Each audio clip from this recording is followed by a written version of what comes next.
This week on Fade to Obsidian, we are talking chapters 51 to 55 of Lightbringer. We recommend that you have read to this part of the book. Please note that this episode contains discussions of death and violence, as well as strong language. Viewer discretion is advised, and happy holidays.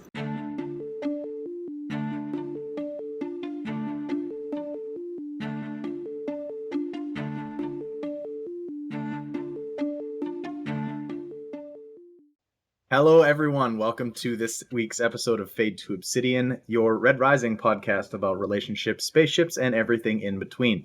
As always, I am Crescent, joined by Skipper.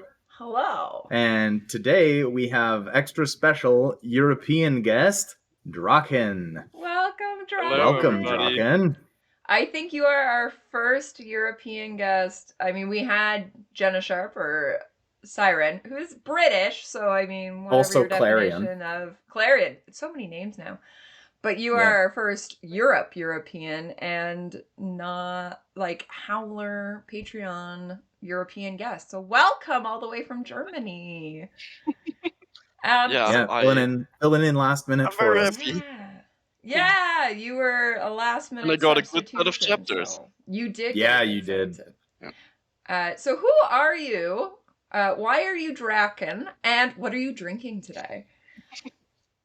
I'm actually, my real name is Simon, but I'm Drachen because at the Scouts I learned how to breathe fire, and that's what I put in my questionnaire with my what's something we should know about you, and I'm like, yeah, well, I'm breathing fire normally.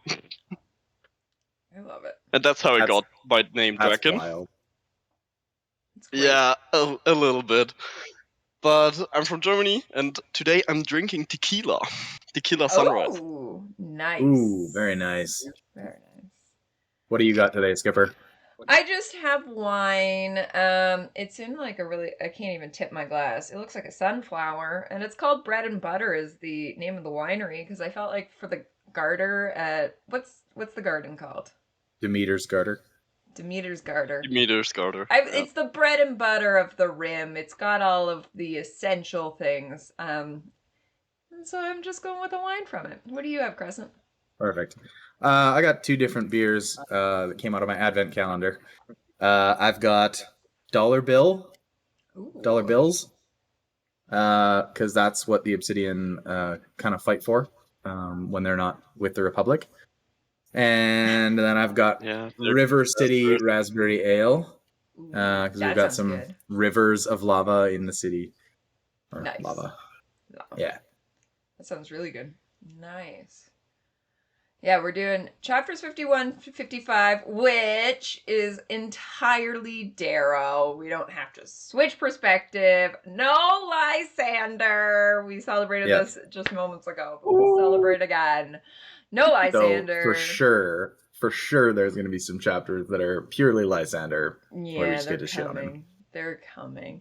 But we don't even like switch to Lyria in this part. We just get Darrow. Lyria's kind of hanging out on the ship, waiting. She actually being concussed.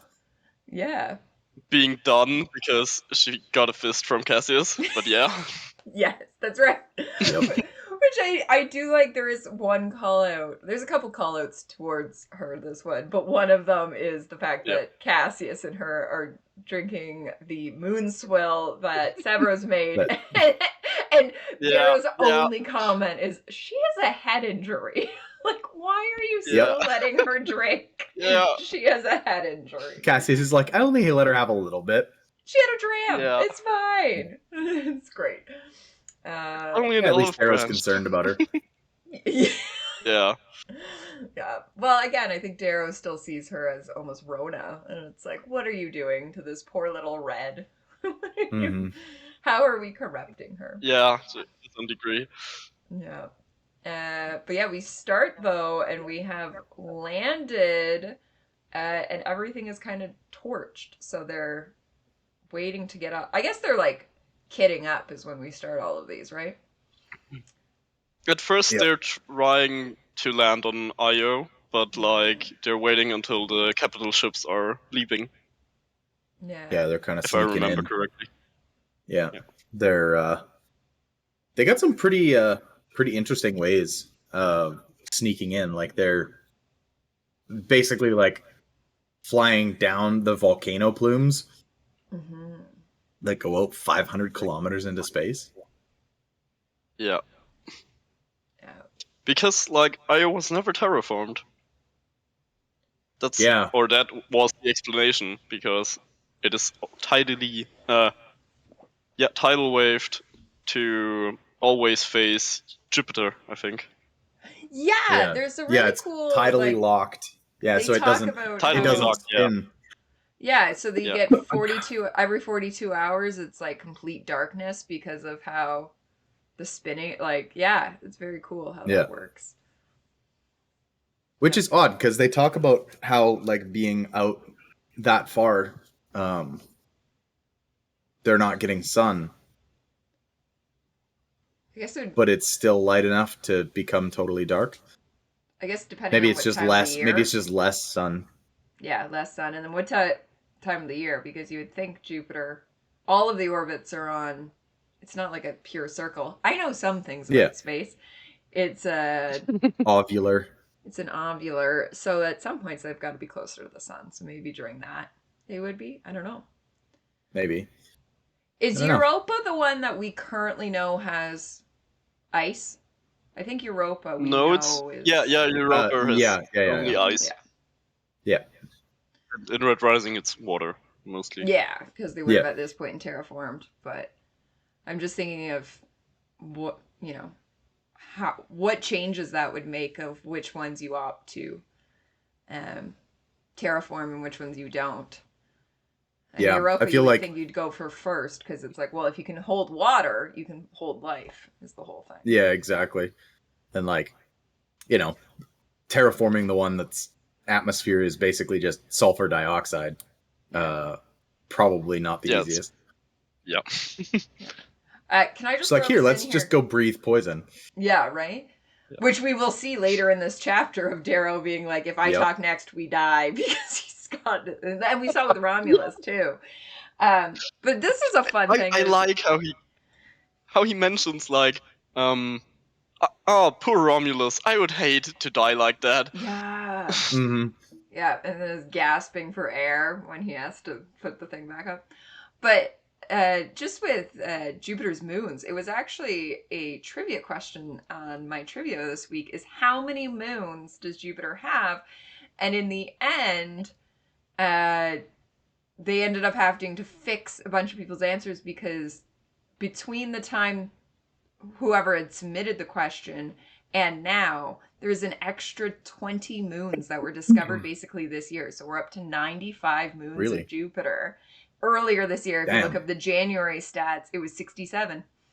So they are and they even like on Google note of 90 found discovered moons. So Jupiter is just racking them up. But there's only the 4 major ones, and the 4 you can see the 4 when Jupiter's close enough. I've seen it through a telescope in somebody's backyard, so they all close. But yeah, it's just fun. Was it Sylvain's? It was Sylvain Duval, author of Sleeping Giants, Waking Gods, Only Human, directly above me. If you're watching, yes, it was his telescope. It wasn't in his backyard. It was at the brewery down the street. But yes, we could see the rings of Saturn in 4 of Jupiter's moons. And he kept getting mad that everyone was more excited about the rings of Saturn, because Jupiter's moons being in sight was technically more exciting. But anyway, I just like the small things like that. But yeah, it was my trivia question this week. And everybody got it right and then wrong, and then they just gave everybody the point because it was too big of a scale of like, who knows what's happening. So there you go.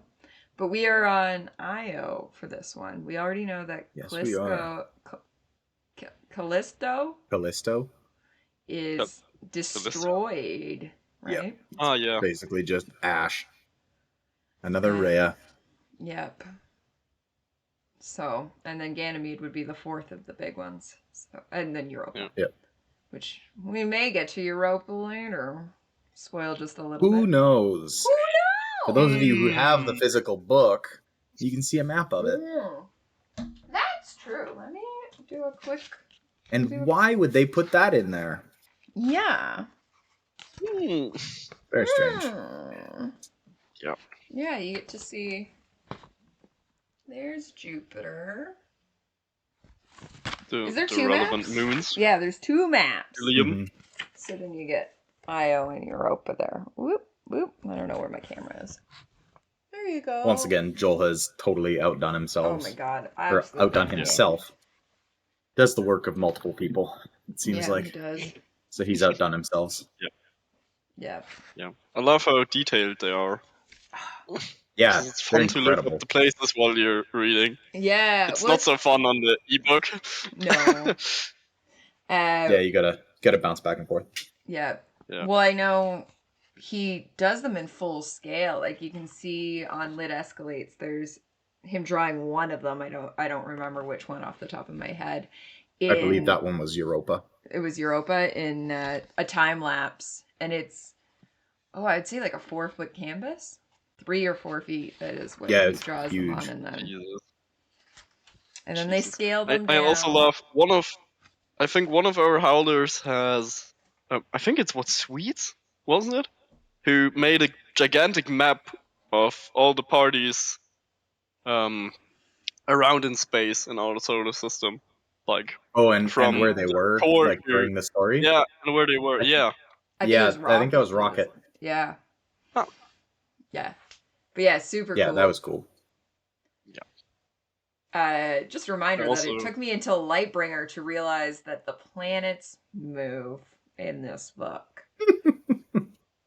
And actually past this part. I don't even think it was this part. I think it was closer to the end that I went, oh yeah, the rim would be moving at all times. So, that's where I'm at. Well, that's where you were at. That's where I was at. You're much more I'm informed learning. now. Yeah, informed is the right word. Yeah, it's fine. I'm figuring it out. I'll go watch the Magic School Bus again. Hey, no, they don't. Do you really need an excuse? They don't move in the Magic School Bus. That's the problem. What's the Magic School Bus? You don't. I was just about to ask if you guys had the Magic School Bus there. We're gonna have to watch the Magic School Bus. It is that Patreon activity. Okay, so it's a cartoon from the 90s. It's a cartoon from the 90s, the United States, but then up here in Canada we watched it. And literally the school bus, because we have the traditional yellow school buses that you see like in the movies. The school bus could become whatever. And so sometimes it was like small enough that it could go in the human body. And it's all teaching you science. I think I know it. Yeah, I do know it, but like not from my childhood, but like later, seeing it online. I feel like online they make lots of jokes about it. Yeah, like they go into someone's digestive system, but then the space they go into someone's bloodstream. Yeah, because they go into Arnold twice. Arnold is the kid that never wants to go. Ralphie's sick. They go into Ralphie. Yeah. Aren't they all like a little bit not human shaped, like a little bit different? Or am I remembering something wrong? No, I'd say they're like cartoon kids. Yeah. Well, it's not like specifically. Look it up. Yeah. But there's one and they go into space and Arnold's cousin joins them and wants a souvenir from all 9, because it's the 90s, so Pluto is a planet. Yeah. All 9 planets, she needs a souvenir. Jupiter, she gets the gas because they can't land. Saturn, I don't know what they take from Saturn. Yeah, but they end it's up been way too long. Spoiler alert, they leave it all on Pluto. And then at the end, an alien calls and tells them to come pick up their trash. But they...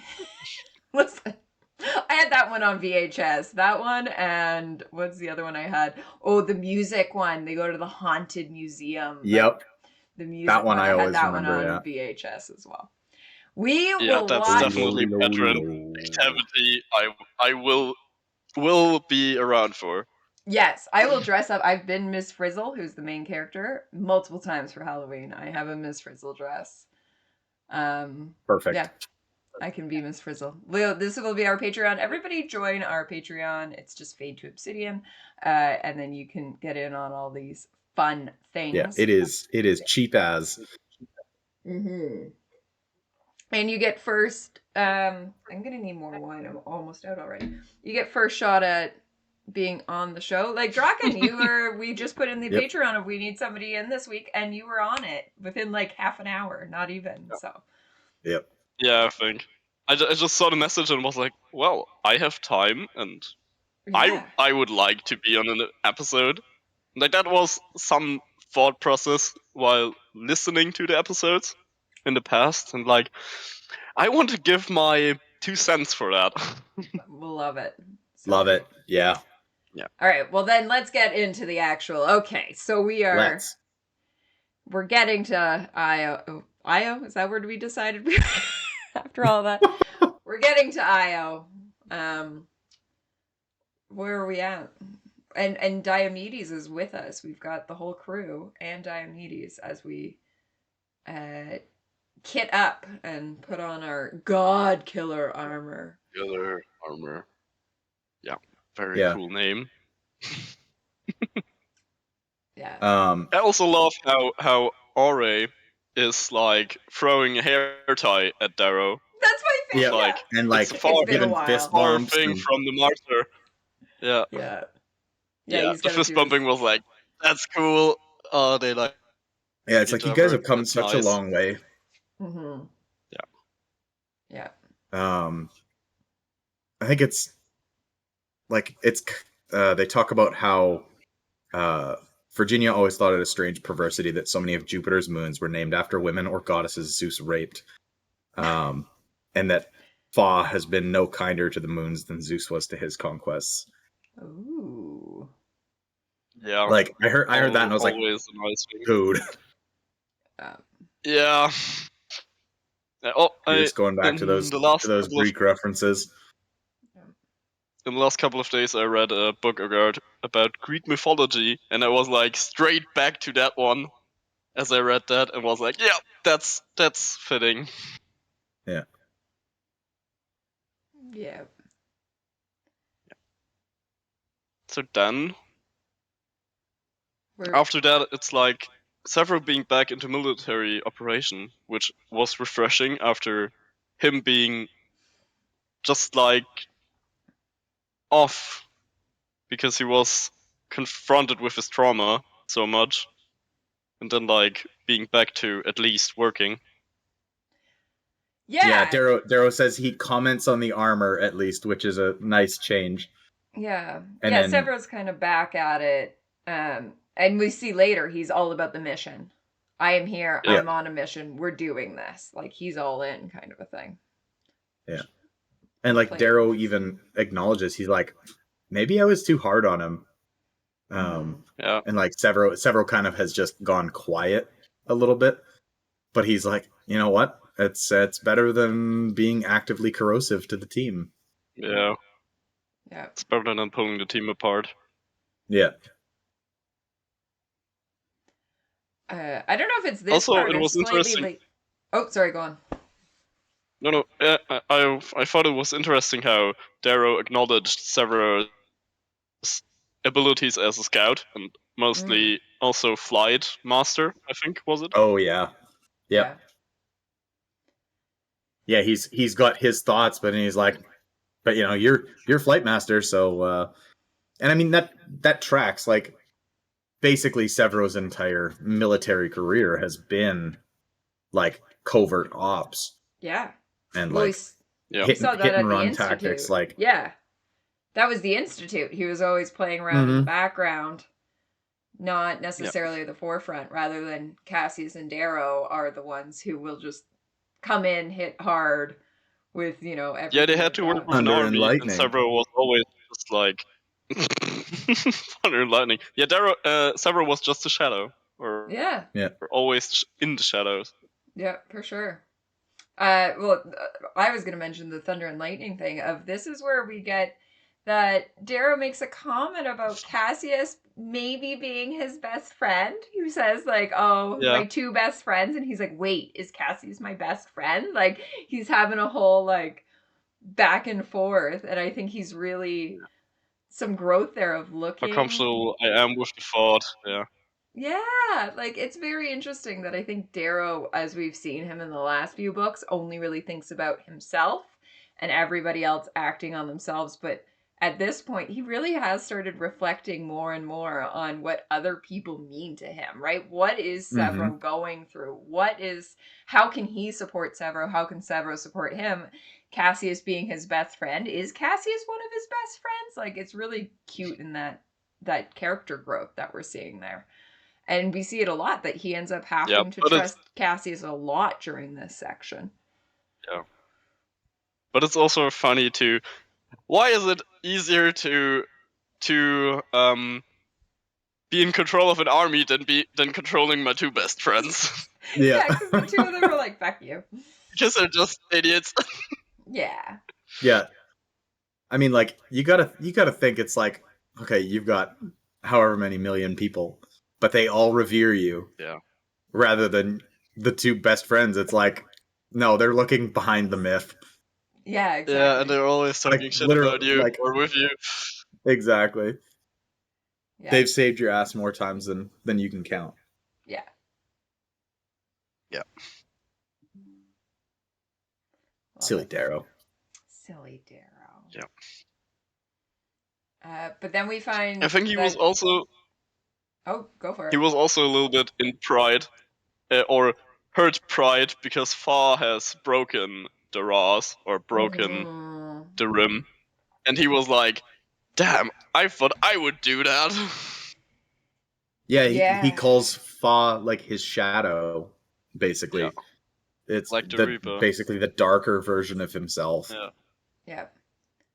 Well, that's how I was going to get into the other person who's joined us in this is Diomedes, who we discover Cassius is let out on parole, handcuffed, and Darrow has to trust that Cassius is doing the correct thing, and then has to start trusting Diomedes. And I really like their back and forth of what is happening, and that's where we get some of these insights into what Fa is doing, and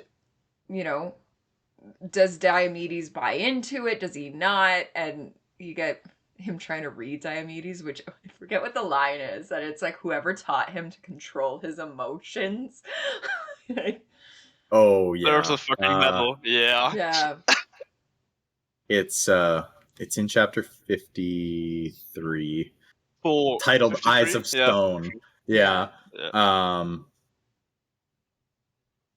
Oh, let me see. But I love also because I can talk right now. Cassius is bringing Diomedes, and he's like tied to the bike. Ore is like, I was against this decision, but he's a sensitive and gentle man. And both Darrow and Cassius look at him like the behemoth, and like, I don't think that's right. Him? He's the sensitive and kind one? Sure. Yeah. Yeah. Yeah, it's like his wartime deeds tell a different story. Yeah. Yeah.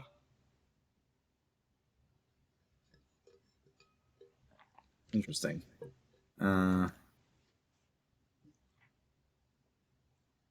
me having a super difficult time finding it. A quote.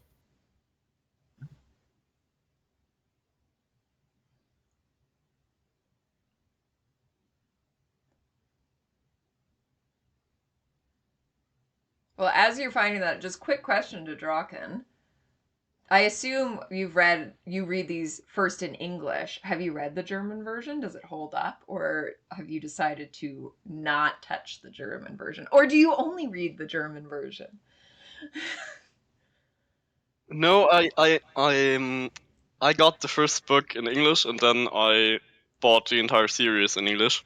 So I read it whole in English only. Yeah. But I looked into the German versions because a friend of mine who I brought the series bought it in German, and I looked into it, and like some words, especially names, are changed into a German version of them, and it is horrible. Oh. Is Screwface one of them? I cannot. Oh, I never thought I don't to know look up if Screwface is one. Screwface. I don't think I don't know if they changed Screwface, but they definitely changed Reaper. They changed Reaper into Schnitter, which is basically like a cutter. Oh. They basically changed Reaper to cutter only, and not the whole thing of his name. Yeah. So and also, I found it. They left Goblin. Yeah. Go ahead. No. No, you were in the middle of something. I don't have anything. You're in the middle. They left Goblin? They left Goblin, but I think they changed some other stuff. Like, oh god damn it! They also the governors like were Germanized, like Gouverneur, oder some other stuff. But I would have to look at it. Yeah. I just know I have the French the versions, was definitely and changed. We play this game all the time with my French copies of like, what is bloody damn in French, which just is basically like crazy fool, like they use, right? That you're like, yeah, I guess, but that's it doesn't something they come off the too. tongue as like crazy damn or bloody damn. It's like crazy fool. It's like, I guess, like yeah. All right, so what'd you find? I would have to look it up now because I don't know. I'll give one thing to Diomedes. Whoever trained him to withhold his emotions deserves a medal. The man is less expressive than even the stone ancestors that watch us from the wall with their permanent sneers. I'm so focused on trying to chisel meaning from his stony face that I nearly jump out of my skin when my comm crackles with an incoming call from Cassius. We love our Diomedes. Like, yeah, that's a nice, like, I guess, literary device. Yeah. With, chiseling meaning from his stony face. Yeah. Oh, yeah. Good call. I know English things. Look at you go with your lit. Yeah, I love that part. I mean, that's much further on than the original conversation, but I think it's just great that, we've seen Diomedes from Cassius way back. No, he's never met Diomedes before, has he? No, this is his first time. Cassius met Diomedes Not Cassius, only sorry, Darrow. Iron Yeah, Darrow, this is his first meeting with Diomedes. Darrow, this is his first time. Yeah, sorry. So we've seen That's why he's so... Diomedes only through Lysander's eyes. Yep. Yeah. And the window to the interesting characters. Yeah, this is the first time we're seeing him through anybody else, and kind of the breakdown that Darrow is doing of his character, his, everything, how he is clearly in love with Ori. Yeah. That kind of comes up, that, he's claims he's not a slaver family and all of that, and Darrow's kind of pushing back of like, what if we ask the Pinks? What would Ori say, kind of a thing. And Diomedes, I think, thinks that he's always treated Ori with huge respect, and she, to her own thing, kind of backs that. Like, she only has a kind word for him. We get it from both sides that there might be something more there. If we're talking the relationships, we don't often get the love relationships here, but yeah. But I love how Darrow says, "Am I really the only one not in love with that woman?" Yeah, Severo doesn't trust her with shit. Yeah, Severo. So. Yeah, Darrow, you've already got Lyria. your eye. Lyria's in love with her. Yeah. What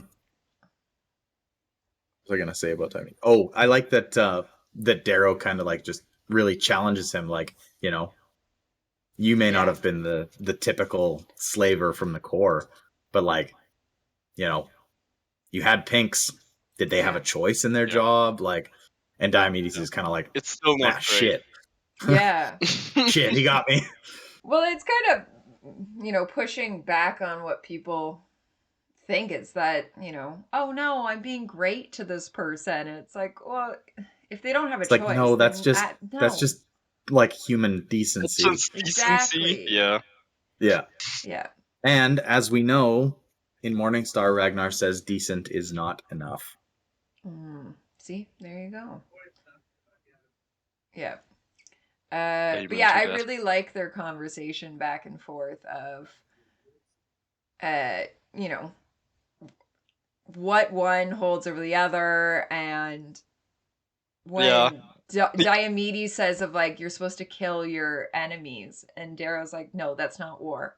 You're supposed to defeat your enemies with like losing the least amount of people, or you're supposed to come to peace with the least amount of people. Yeah, come to peace. Yeah, and I really like that back and forth of what that means, and talking out about like, I'm not here for genocide, and that's what we're seeing on Io. It is a genocide, and as we get further into it, they're I think it's pinks and purples. Is that who it is that they're rounding up? Definitely pinks purple and greens. Pinks and violets, children, pinks and then green and blues.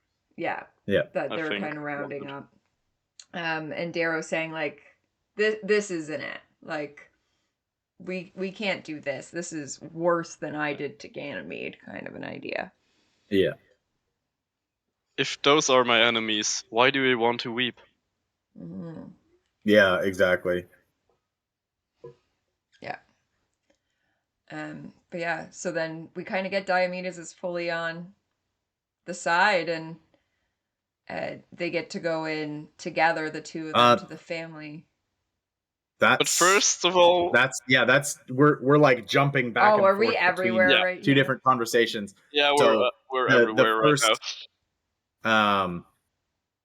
Well, he still releases him at this point, and basically in 51, he's not even part of the conversation. Yeah. 52. It's only Sever and Darrow. Yeah.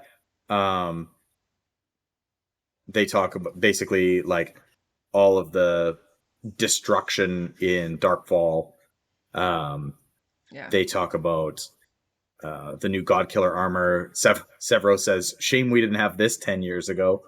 And it's like, I can agree. Yeah. It's way better, like so much better. I love that Quicksilver knows Darrow to the point where regular use for the armor is lupine mode.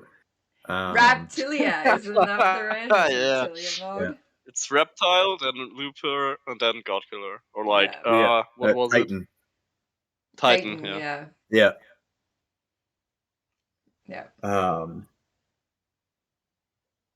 Yeah, and then the cargo.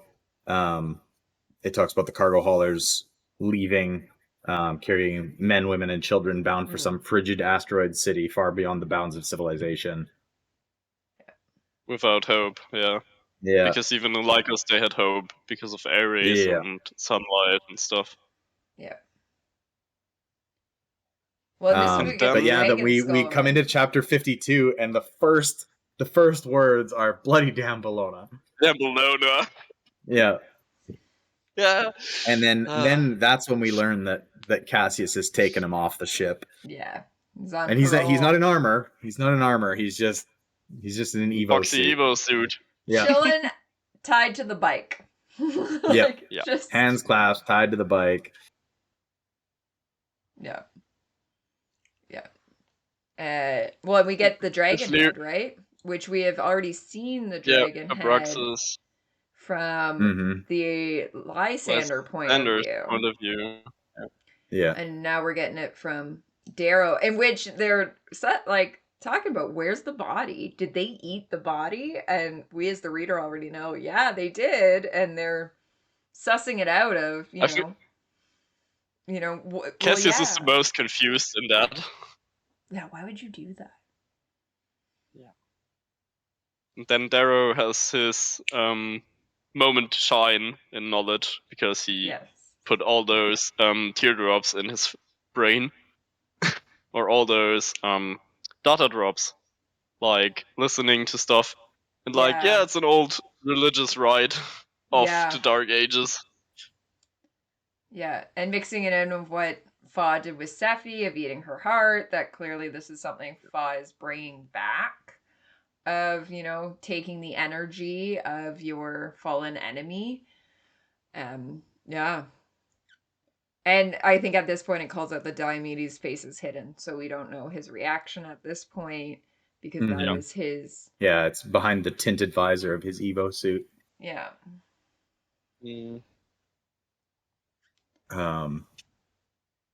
Yeah, and Diomedes and Ori have no idea kind of what's become of Sungrave, and Darrow's like, yeah, we don't need to use the family tunnels.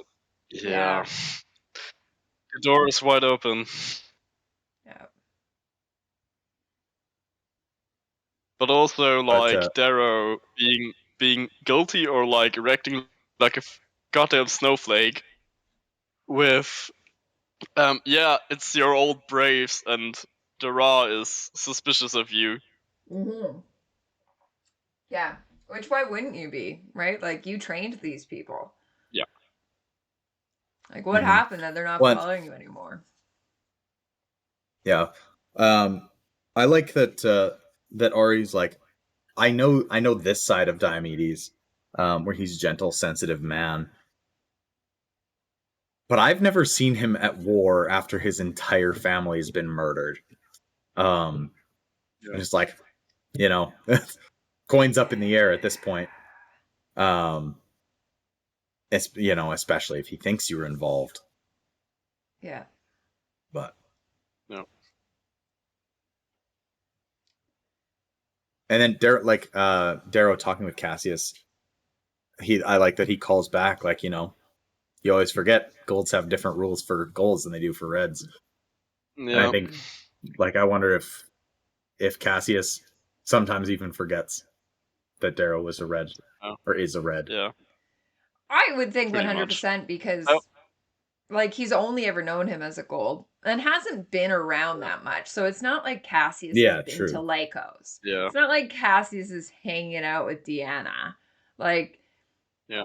Cassius hasn't met Pax, hasn't seen him in that family mode.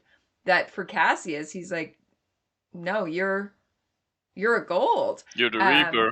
Yeah, and even like Cassius hasn't been in one of the battles where they've used the claw drill. Hasn't seen him in Helldiver mode. He's only ever seen him in Reaper mode. So 100% I get that Cassius would forget probably constantly of like, oh yeah, you're a red.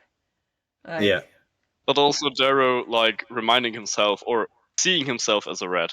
Because all the people in the campaign against him were like, you're no red, you're a gold. Yeah. And he seeing himself as a red is relevant for the story. Yeah. For sure. Yeah. Yeah, like it's a couple times in Iron Gold and Dark Age, people talk about, oh, you've gone and dipped yourself gold, like. Well, Lyria is the number one. Yeah, like when she's I think it's when she's talking to Pax. Yeah, he's gone and dipped himself gold. Got a so gold it's like, life and stuff. Yeah. Yeah. Yeah, so definitely important that we know he still sees himself as red. Yeah. Going back to Diomedes, and that same kind of conversation where Ori says, you know, he's a gentle, sensitive man. Ori says she's known Diomedes for a long time, and that, like, asks, you know, Darrow if he knew Romulus, right? Yeah. And he says, I know his uncle far better. Yeah. It's like that. Oof. I mean, I know Darrow really respected Romulus. Yeah. But, like, to have to be acquainted with Atlas on that level. Yeah. But then I like that that Diomedes could be like his uncle, his father always said, but Diomedes wants to be his father. So when we meet Diomedes in Iron Gold, he's one of the because the family's split. Are you mom or you dad? Diomedes is dad's side, correct? Yeah, 100% he is. because and Dido even so is far that he's got his razor against Dido's breastbone, and she's like she's leaning pushing. into it. Yeah. Yeah, He he's got was that fully honor to convinced the to honor to the bone. the brim. He Yeah. is true Rim versus Dido, bringing that little bit of core into it. Yeah. He's got that true honor. Yeah, like immediately after Diomedes wants to be his father, it says his mother Dido led the dragon armada. She's likely dead. His kin were in Sungrave. To break his honor, his parole would be the ultimate dishonor to the dead, and he loved them more than anything. Yeah. Calling back to Diomedes being a kind and sensual soul. Yeah. Yeah. And then, Severo's been eavesdropping. Yeah, and jumping down on the bike and like, he gives me the parole. Let's go. Yeah. And his reasoning is he's in an Evo suit. I'm in this. If he slags around, he's chowder. Like, that's classic Severo. Classic Severo. Same brain.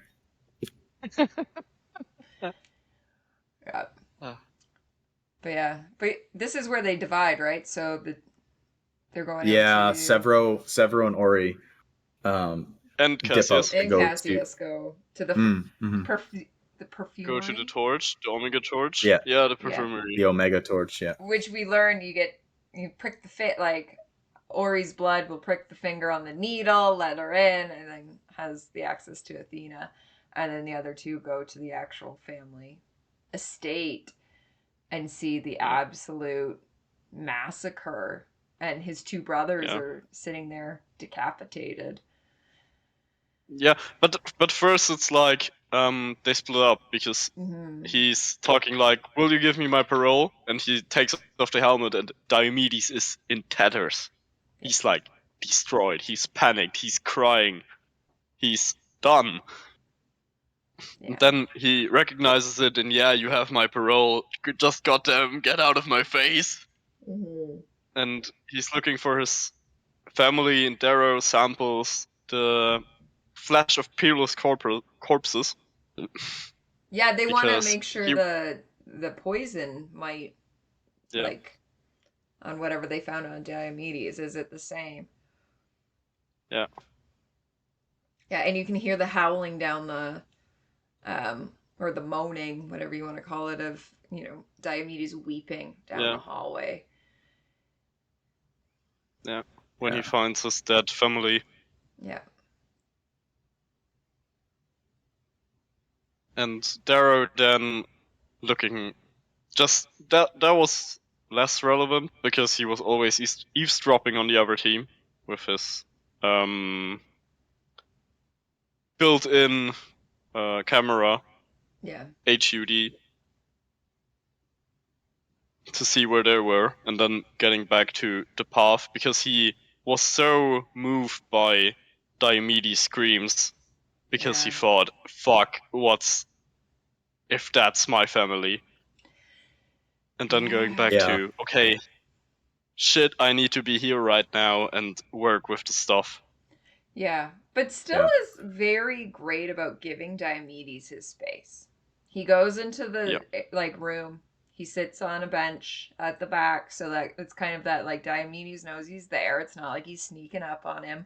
Gives him that time, and then like the first lines are like, who was it? It's that moment of like, hey, share this moment with me, before he then moves into kind of the more who's missing, who's not, in which Diomedes can identify the three hostages that we already know from Lysander are not there, but kind of works through in a very gentle way, lets Diomedes grieve by also kind of pushing on him like, hey, this is why you need to help us and not whoever's doing this. Yeah, he is now watering the seed that he planted further back before. Yeah. Like, we're not the bad guys. Exactly. Yeah, it shows so much growth from Darrow that he's, you know, he used to be just a sledgehammer. Yeah. And now he is more gentle. I don't know. Yeah. What's not a ball peen hammer? Sure. But it's also like rubber mallet. There we go. Yeah, rubber mallet. There you go. But also I think showing, we know that Darrow is better with friends, and we see in this moment him making a friend. And I mean, they're not going to call it that right now, but it is how he gets people on his side and why the Republic is so much stronger than the society of, we're in this together and I'm here for you. I'm not here, I could easily kill you. I mean, it's not going to make sense, as I think Ori points out. Somebody points out of like, hey, if we're going to have a Raw on our side, like, aces. That's Cassius. Yeah. Oh, it's Cassius, yeah. Aces. Is having a helpful Ra on our side really that bad? Yeah. Yeah. But I think it, works into that mentality of, and we see Darrow in action doing it, going, okay, like, this is what I can offer for you. But also it's not just, it doesn't feel like a business transaction. It feels like a, hey, I'm here for you as a human. Which is funny because Diomedes does say we are taught about your trickster ways and all of this. And yeah, my mom always said you were a trickster. Yeah. Listing up my flaws as if you had none of your own. Yeah. Oh, I will also call out Seraphina. We do not know until this moment that Darrow does not know that Seraphina is dead, and she was one of the most brutal deaths of Dark Age, where she just gets like theories that she was a hat death because she is just obliterated in like chapter 2 of Dark Age. Without any ceremony. And this is the part where Darrow's going, did she die here? Did she die on Phobos? Earlier than that? Did she die earlier?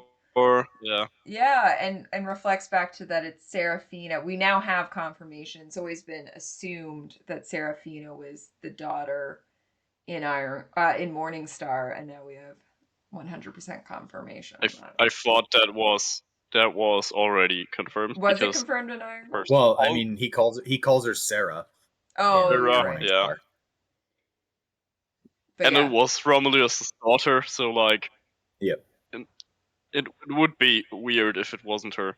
Well, we know, Well, and he calls her his daughter in Iron Gold. Yeah. Yeah. Right. But and we now have. So that I just like that little callback to Seraphina, because in Dark Age she is just absolutely demolished out of nowhere. Lysander's like, she's there and she's gone. And now you have Darrow like thinking back of how she's kind of always been in the back of his mind of like, I wonder what happened. Did she die here today? And it's like, no, dude, you killed her a little while ago. He didn't explicitly kill her. It was more like his army did. Oh, we got a lick. Yeah. We got a lick.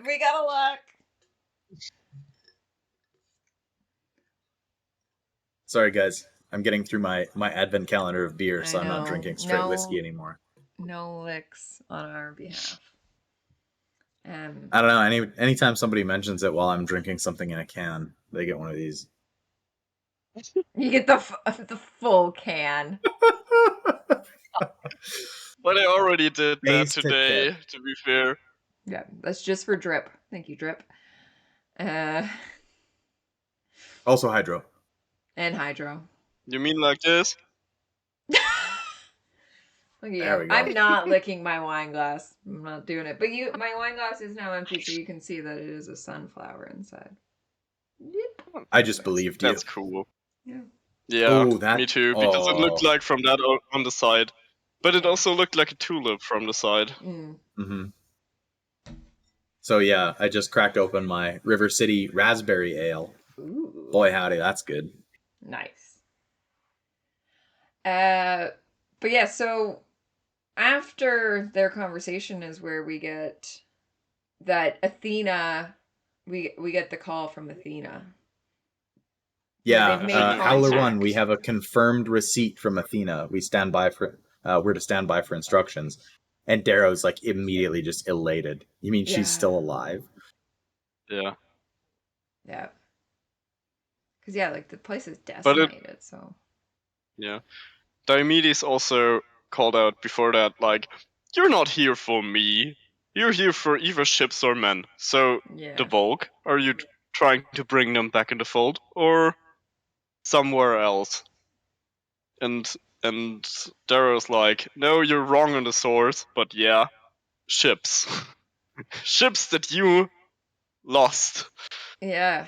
Well, and he fully, like, admits to Diomedes of, like, it's Athena, and Diomedes is like, like, I've known things that, like... Well, actually, Diomedes it makes is pretty sense that the terrorists of the core and the terrorists of the rim are working together.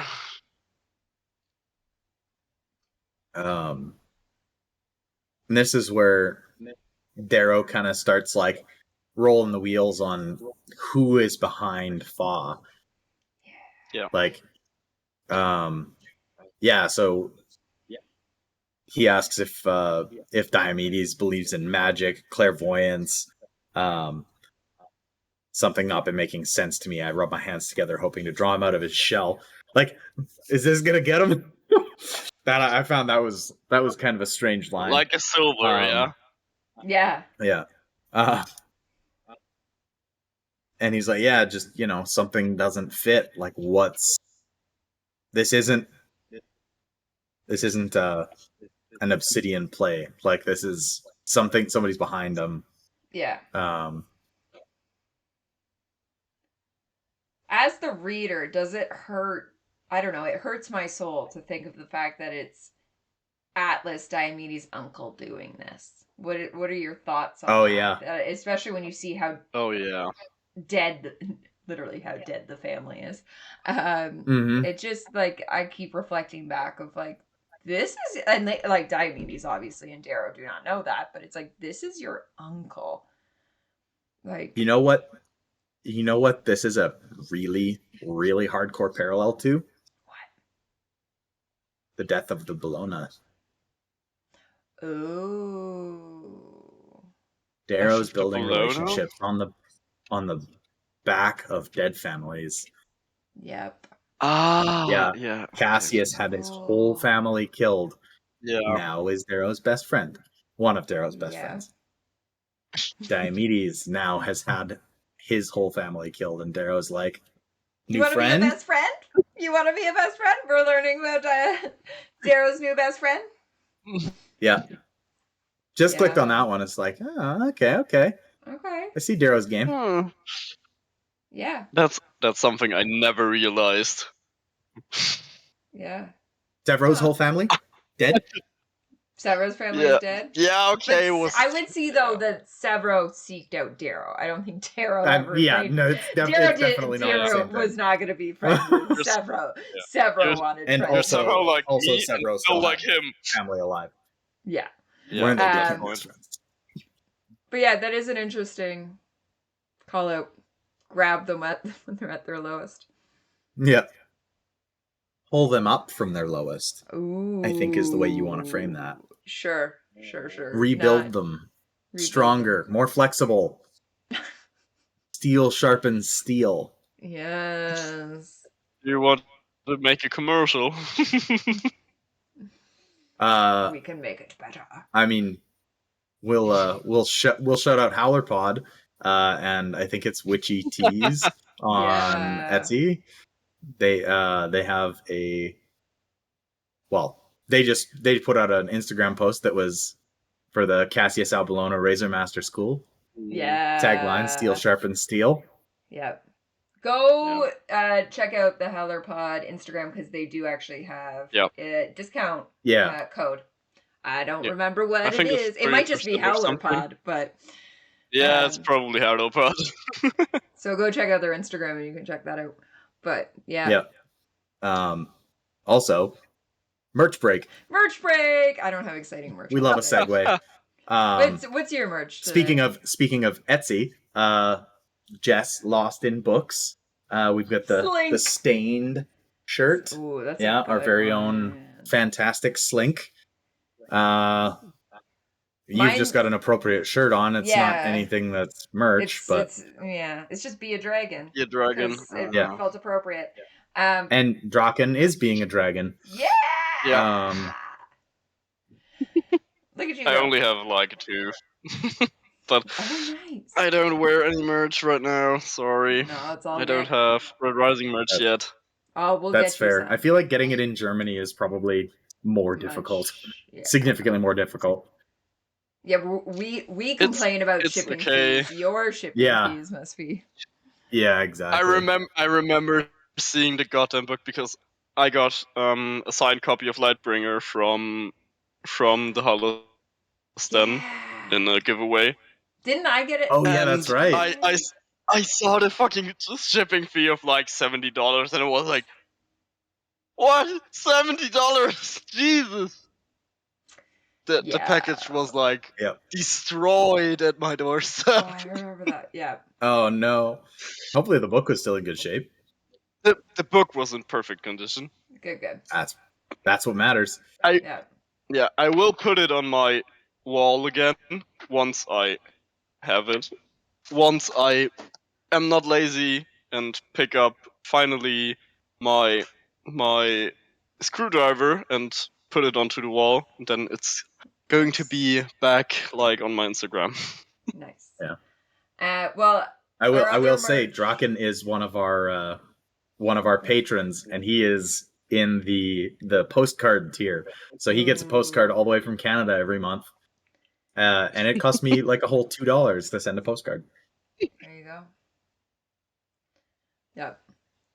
But yeah, go check out howlerhollow.net for Den merch. We've got our Redbubble, redbubble.com/Fade to Obsidian. No, it's like /shop/Fade to Obsidian. It's easier to just go onto Redbubble. Just go on Redbubble, search Fade to Obsidian. Fade to Obsidian. It's way easier. Redbubble's hard. Yeah. But yeah, howlerhollow.net, we've got a ton of stuff. We should make her do Boxing Day coupon. Has she thought about it yet? We need some. Redbubble will 100% have a Boxing Day sale. They always do. Sure. That's out of our control, but they do the whole thing. And the great thing about Redbubble is it is actually produced locally. So wherever you are, your shipping fees are going to be low. And you can go through the website and find tons. Like if you want a sticker from us, so a sticker from another shop, it'll start giving you discounts the more you purchase. But howlerhollow.net is entirely the Howler's Den stuff, and we should make her do a Boxing Day coupon. Yep, I fully agree. Yeah. That has been our merch break. Thanks, everybody.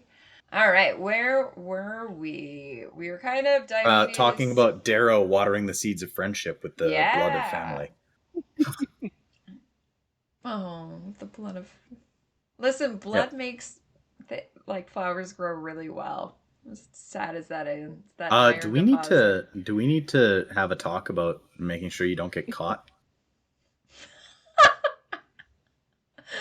Shh.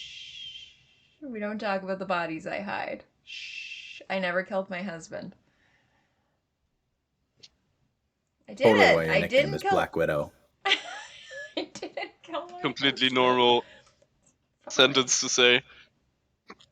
My current partner keeps trying to Yep. kill me, so I don't know. I just gotta get him first. That's fine. It'll be fine. Anyways, moving on. We meet back up with everybody else, and Cassius wants to do a bit of a side project. Yeah. And Darrow is like instantly against it too. He's like, no, that's not our mission today. Yeah. Yeah, don't get us in a fight, basically. Where is it? I really dig that Cassius is like, I'm not letting this happen. Yeah. Not you. Darrow's there for thinking about the greater good. Yeah. Yeah. He's in the moment, which huge. This is how we see Cassius at the beginning of Iron Gold. I will say, is he yells at Lysander, "Why did you stop for the gold and nobody else?" Like we have seen that Cassius is at a point where we see it with Lyria right in your face, but and Ori and Pytha, like of just he is at this point of all colors being equal in his eyes. Which is huge from where we saw him in the original trilogy of very much a gold. And this is the essential. I think it's the moment where not even Darrow is gonna do, the side quest, so to speak, of get the other colors. It's Cassius who's like, no, like I'm doing it. I'm saving these kids, is what it is. Like, they have children. And he switches from his reptile to his lupine mode. Yeah. And Darrow cracks like an egg. Yeah. I'm sorry. Yeah, he's like, he wasn't trying to call my bluff, but I crack like an egg. Yeah. And Cassius, he knows. He knew. But this is where we get, then Severo is like, no, that's not my quest. I'm here for my kid. I'm on mission. Yeah. Yeah. And so we have the breaking off, and Diomedes says, I'm just going to hold you back. Like, just go. But Darrow... I promise I'll go to the perfumery. Yeah. Darrow was there Severo was there to hurt Darrow. Like, I'm here for my kids. Maybe think about your own for once. No. Yeah. That was sucker punch, and it really got to Darrow at the same time. Mm-hmm. Yeah, and then Diomedes is heading off to the perfumery. He knows where it is. Yeah. I like that he says, I'll meet the others at the perfumery. You have my parole. And Darrow's like, he's definitely lying. Yeah.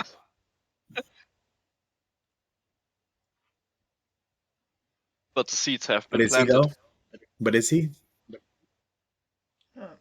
We shall see. I love that Darrow just calls on the comm. Truffle, do you read me? I know. Yeah.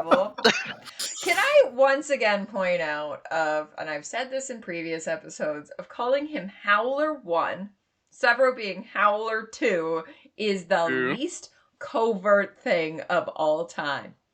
For the last 13 years, they have got to figure out who Howler 1 and Howler 2 is. I mean, I thought they figured it out. Didn't they do that in Morningstar after punching? She means like the enemy must have figured it out. Yeah. Yeah. Like, it's not covert. But just use your first names. Just say Reaper and Goblin at this point. What is the point of this Howler 1, Howler 2? No, but it's Reaper and Severo, right? It's not Goblin. Oh, you're right. Yeah. But either way, like, at least Truffle and Lyria.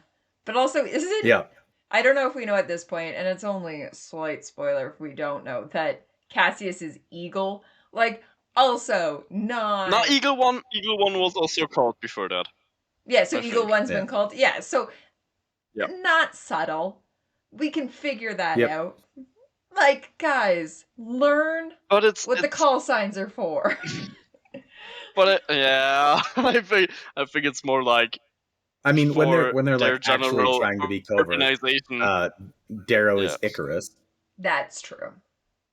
Yeah, but that's been a while since he's been Icarus. Yeah, he hasn't need to hide for a while. That's true. Yeah.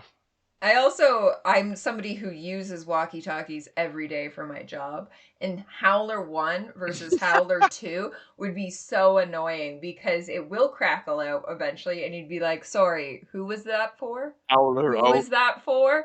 Like, no. Pick two totally different names here. Yeah. The other day working, we had a Brian and a Ryan. Do you know how annoying that gets? You had an Orion and a Brian. Yeah, like, no. Anyway, I'm just saying. That must have made you pretty blue. Oh. At least you caught that one before editing. Yeah. So anyway, moving on from that. But so Savro is sticking to the mission. Ori is sticking with Savro, I guess. We don't what's she gonna do? Yeah. And then Cassius just takes off with Darrow following behind. And we learn not doing the best that he hasn't quite caught up with what the things are happening and how to fight these days. Yeah. First we get Darrow like trying to make his way through an indoor space in his pulse armor and grab boots. He's running and then fuck it, I will fly. Okay, 10 stairs at a time. Yeah. My dude is running 10 stairs at a time. That's wild. Yeah. It's just bouncing at that point. Well, low gravity. Yeah. I guess, yeah. Yeah, low gravity and power armor. But yeah, Cassius goes on ahead. He's you know, it's if the ship takes off, we're fucked. Yeah. But Darrow always like being on a phone in the car, watching Cassius' feet and almost hitting every wall in that goddamn cavern. Yeah. Yeah. And and he's just constantly watching him, and like basically right up until he gets there, he watches Cassius get hit out of the air by a hammer, like an eagle with an arrow. Yeah, a little on the nose there, Pierce. Yeah. A little on the nose. Yeah. That's okay though. It's fine. But yeah, he goes into Pella, and then we learn that Darrow is who taught the Volk how to act against Pella, and they have the call Pella, Pella, Pella. And they know how to combat it. Yeah, it's kind of an interesting look into like the Republic military machine. It's like how they're learning how to kill golds, basically, as, you know, quote unquote lesser colors. So it's like it's kind of it's kind of showing how, like, you know, this is why the Willow Way has been outclassed, because people are doing the same thing. Yeah. Also, shout out Checkmate, because he works out at Pella Brazilian Jiu-Jitsu. I did not know that. I saw that this week. I was like, oh shit. Hilarious. Yeah. Does anyone have merch yet that says Pella, Pella, Pella? I doubt it. Think so. Come on, somebody get me some Pella, Pella, Pella merch. We have our own merch. But then I have to make it. Yeah. I feel like that's a pretty easy one. Take like a little bit of a almost like a paint, like a graffiti style, almost like a spray paint can. Yeah. Just with Pella, Pella, Pella. Yeah. You could also and you could have like a bouncing ball behind it. Okay, well then you make the merch. Either that or like to make the merch. You could also take like a running chicken who screams Pella, Pella, Pella, because the Obsidians are acting like that. Oh. Well, no, it sounds like they're pretty, like, they go into their wedges, they've got a plan. Yeah. And then Cassius loses how many wedges there are. Like, they are actually very on the ball with how to react in this situation and what to do. But you could use Goose Bucket for that. No, you gotta just... Or we could not. Yeah. No Goose Bucket. Team Goose Bucket, but I'm no, Team that's Steve. a dead... Hail, Steve. No, Team Goose Bucket. Hail, it's just Steve. that doesn't go in Fade to Obsidian merch. Stay on the point, guys. We're on Pella, Pella, Pella.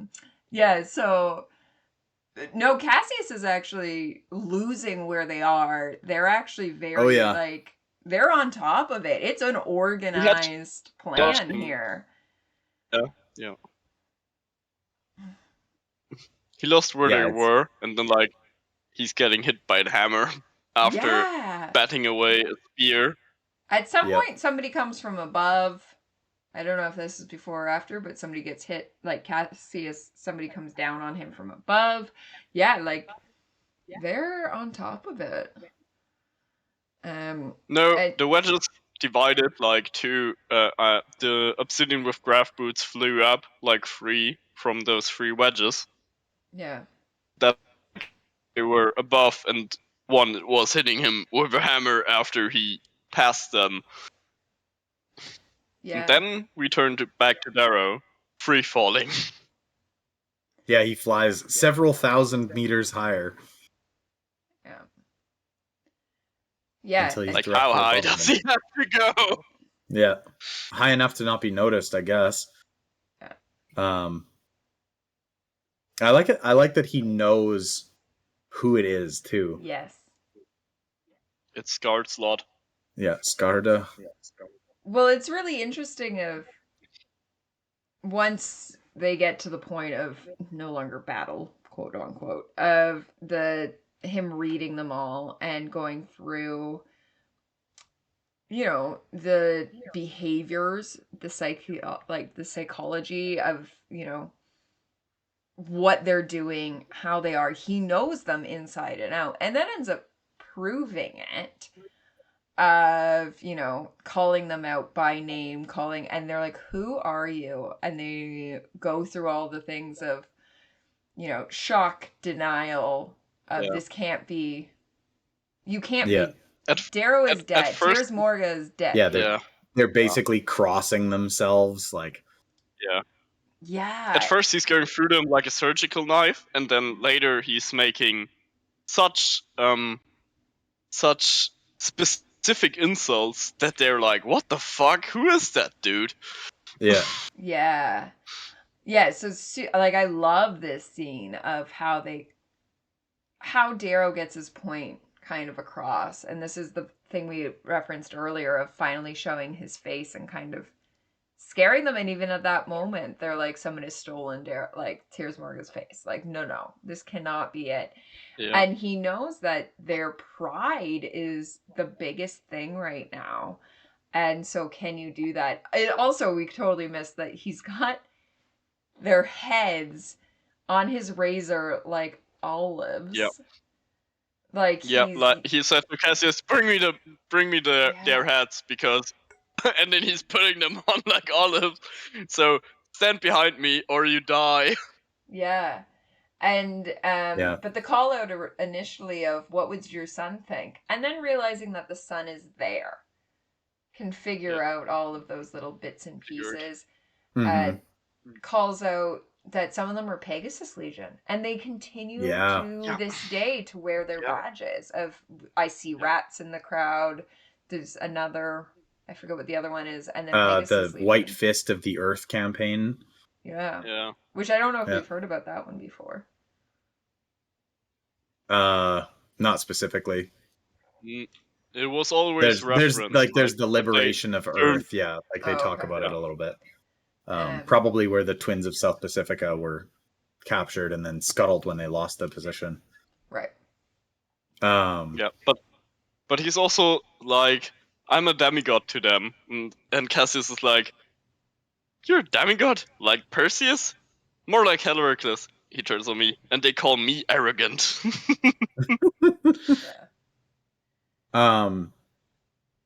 Before we like actually get to speaking with the Obsidians, we see Darrow and Cassius, well, basically Cassius taking down the ship, and Darrow finding out what's inside the ship. And he says,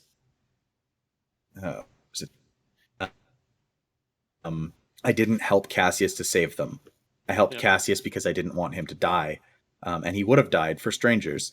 A font of respect and love for the man grows in me. Several called him shallow. He's not by a long shot. Yeah. And then he says a concussion's not a bad bill for a good deed. That's like he must have been hit in the head harder than I thought. Yeah. Because after that, I love how much it shows Cassius' growth. Like, yeah, we talked about him, being that way in Iron Gold, and the same again here. But like, it's not just him yelling at Lysander. Yeah. He's now going to do the thing. Yeah. Right? Yeah. Like, well, we kind of skimmed. Well, we didn't talk about it at all. Of when Darrow says he's gonna go, Cassius says, like, you would die for me? And Darrow's like, yeah, I guess. And he's like, I thought that was a you and Severo thing.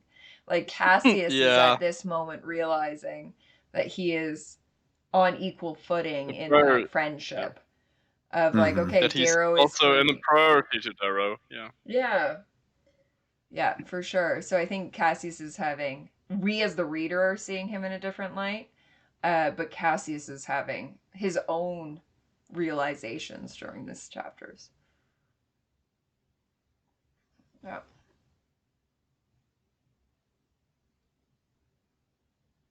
Yeah. Does that kind of bring us to the end? We get a cliffhanger in this one. It is.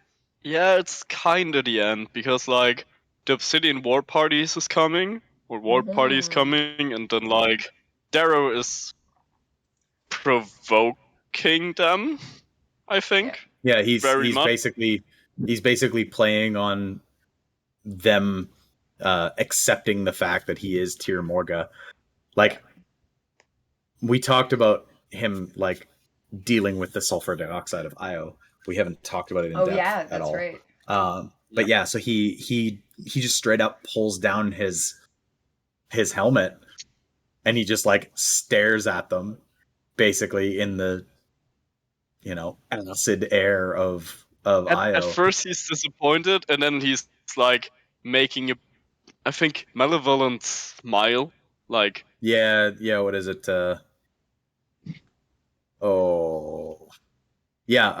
A very weird, very malevolent smile. And then he puts his helmet back up, mutes the comm, like specifically mentions he mutes the comm, and then says, if I'm the breath. next to talk, we're dead. Because he cannot speak at this moment. Yeah. Oh, see, I took that differently than like, I wouldn't be able to speak.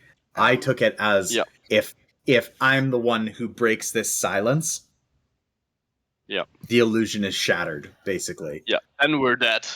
Oh, see, I took it as because his voice probably, like, he's gasping for air. So if it's gone on too long and he has to make the next thing, it's going to break the illusion of, like, I can't speak right now, so I'm not the demigod that you thought I was. It's how I feel. Yeah, so I guess maybe it's a little bit also, of both. Yeah. Right? But I also thought on Crescent's view was the thing that was to be presented to the reader. As in, like, because they're, like, if he talks next, that it means they're waiting on him? Yeah, that they're not intimidated by him, or like, yeah, well, let's kill them, and not like, okay, he's a myth, come back to life. Yeah. No, see, I didn't get that at all. I only took it as because he can't, he's so, because and this is my reading of it, because of how he talks about how he shuts off the comms, he's moaning for breath, and it's like, if he talks next, it's the illusion is completely broken, is entirely how I read it. But I understand what you mean of like the next person who speaks is the only thing that makes me think that is, or that it's not necessarily that, is like, we know how long Darrow can go without breath. Yeah. Right. Like, in his physical testing at the Institute, he goes 10 minutes without needing to take a breath. But he's already breathed in the sulfur. So it's already in his thought he lungs. would be like he's not breathing not in breathing. while having his It's just helmet down. he's holding his breath while he's got the helmet down. Okay. Yeah. Because it calls out earlier in the chapters, like basically the sulfur dioxide, if it gets into your lungs, will just burn them from the inside. Right. Yeah. Okay. Yeah. It will form a strong acid. Yeah. So we're basically dead.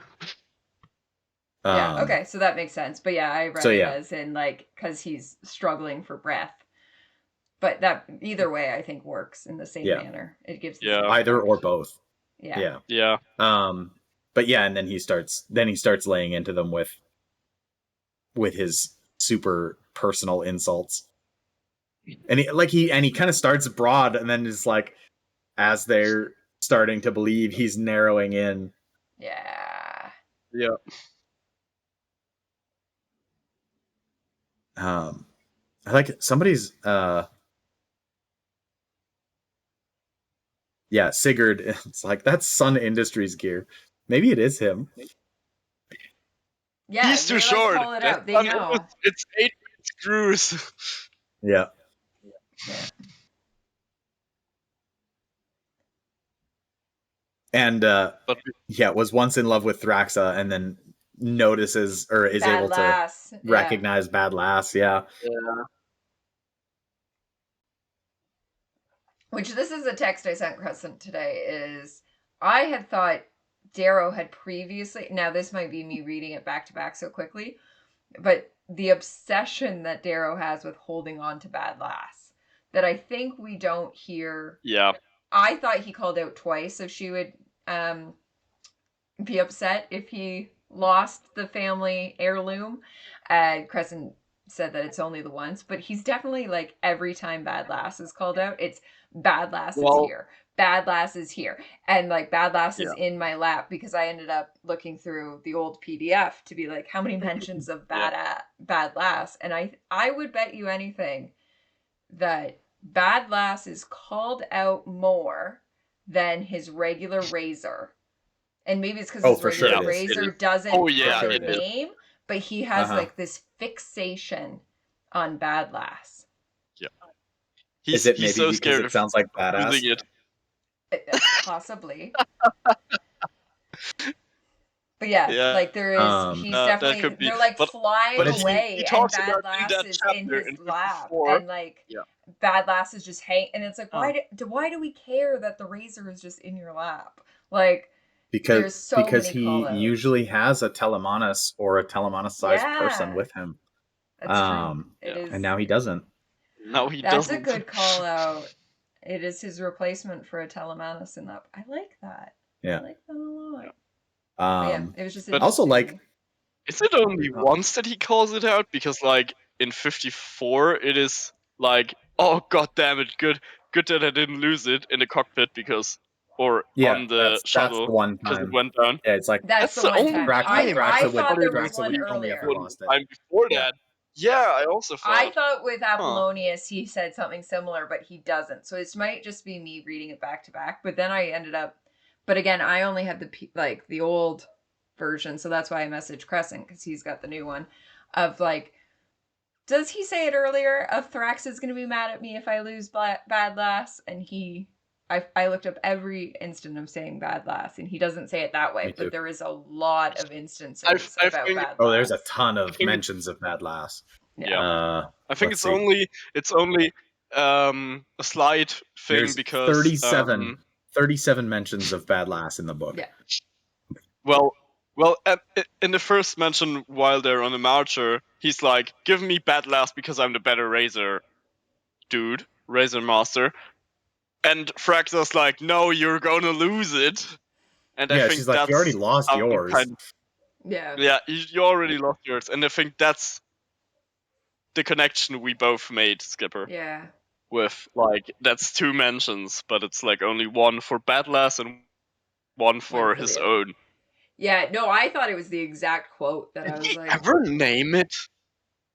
I don't think so. He does not have a name for his own razor. No, I think as far as we know, the only razors with names are Bad Lass and then Isn't Lightbringer a razor? Lightbringer's not a razor. No. No, it's just Selenius the No. Lightbringer, because there is a Yeah, the razor razor that of we Selenius. see. It's either the razor of Selenius and like the Kitari of Helios' daughter Yeah. or grandchild. Oh, that's not a But that's razor. Kitari. That's a short sword. Yeah. That they use I'm in just thinking, conjunction I think with their there razor is form. Kitari. I thought it was a short razor. There is another named razor, but we can't say what it is. Talk about it now, yeah. Because it's the spoiler. Okay. I think I was thinking of, we see the razor of Selenius, and it says like Selenius the Lightbringer is what I was thinking of. But yeah, so at this moment, all we know is Bad Lass. Yeah. Also, like, somebody goes to basically attack Darrow while he's talking with Sigurd, and Darrow just kills the both of them just with no trouble. And it's just like, I wasn't going for form. I went for drama, not form. And he had pulled his fucking hamstring. Yes. Yeah. It's the left one, and Cassius like. He's like 35 at this point. So old and so tired. So old, so tired. So old, so tired. Yeah. Yeah. It's still funny to hear Cassius saying. Yeah. I like that Darrow points out that he hasn't felt in the flow like that for a long time. Yeah. Like, oh yeah. Maybe steel does sharpen steel. Get out of the Willow's way once in a while. Mm-hmm. Yep. But that's kind of it for this portion, is it not? Yeah, our cliffhanger ends off on sniper fire. Yes. So, and we have to end it there. Thanks, Patreon. Patreon opted for this to be our cutoff, and it is our Christmas cutoff. So we will not we'll be back for in another 3 weeks. 3 weeks? Is that what it is? 2 weeks. 2.5 weeks for us. For us recording. So everyone's got to pause on that one. Thanks, Patreon. Yep. Enjoy. I would have completed the fight, but nope. But no. Well, yeah. That's okay. We still love you anyway. Yep. What did you vote for, Drachen? Did you vote for the five, or did you? I don't know if I. We need to look back and call out. Sounds like a fiver. Specifically, you're gonna have a bubble around your head that says voted for this. The end of our episodes, if you're watching on YouTube, does call out all of our Patreons. We love you so much. I'm going to start posting who voted for the 5 chapters and who did not. Oh, God damn it. We're going to have some public shaming here for things like this. But no. This is where we're ending it. It's a good chunk of chapters. I think it's a lot of character building. We do get the battle, but it's so much character building, which is fantastic. Yeah, before that, nice like, the stuff with the immediates, Yeah. It was good. Yeah. And it is a good ending for 2023. Mm-hmm. Yeah. Everybody have a Merry Christmas, Happy Holidays. Yeah. Yep. And a Happy New Year. Happy New Year. Happy New Year. Whatever you celebrate. Join the den. If it's like last year, we will have a whole party on New Year's where we celebrated almost every time zone last New Year's. Oh, Jesus. I'm getting so drunk. Yeah, the Europeans dropped off early, but we did. Pinecone was one of the first of the Europeans, and I think we started with him, even though he was at a party the whole time. We definitely crossed over, popped our champagne. That's how cool we are. People will leave parties I can or do that. drop in from parties. Yep. I will be at a party, so I will drop in. But last year we popped champagne for Newfoundland time zone so that we could be drinking it and finished up for Eastern Standard, because that was going to be our cutoff. And most of us continued drinking all the way to Pacific, even though we told the California people we weren't staying away from them. But we did. We talked the whole... It was like a 12-hour day that day. It was a big one. So good times. Join the den. We will have so much fun. There is actually a Lord of the Rings marathon as we speak happening. There's going to be some more Christmas things coming up. But yeah. Thank you so much, Drachen, for joining us. Thank you. You were a last-minute substitution. Fantastic. And our first European. I'm very happy to be here. Yeah. But thank you so much. Looking forward to the next episodes and stuff. Yeah. And the magic school bus. And the Magic School Bus. We will watch a Patreon Magic School Bus. We have to do that. Actually, maybe we can do that in our Christmas break. Yes, we'll do that. We can do a community episode. Hopefully we're going to get another It Takes Two episode out. It should be the last one. We were supposed to do it I don't today, think there's that much of the game left. So we will get in It Takes Two. And also if you are following us on YouTube, I am playing Red Rising Challenge in Sims 4.